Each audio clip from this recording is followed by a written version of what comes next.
அம்மாப்பா வாய்களா உங்கள் 2 பேர்த்துக்கு நன்றியை தெரிவிச்சுக்கிறேன்.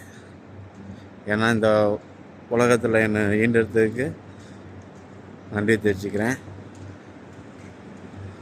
அப்பா நீ நல்லா இருக்கணும், அம்மா நீங்கள் நல்லா இருக்கணும். 2 பேர்த்தையும் கண்டிப்பாக கஷ்டப்படாமல் பார்த்துக்குவேன். தோல் மேலே என்னை தூக்கிக்கிட்டு ஊர்வலமாங்கய்யா. தோலு மேல என்ன தூக்கிக்கிட்டு ஊர்வலமாங்கய்யா போவாரையா. என்ன தேய்ச்சி என்ன குளிக்க வைக்க ஒரு நாட்டியமே இங்க மாடுமப்பா.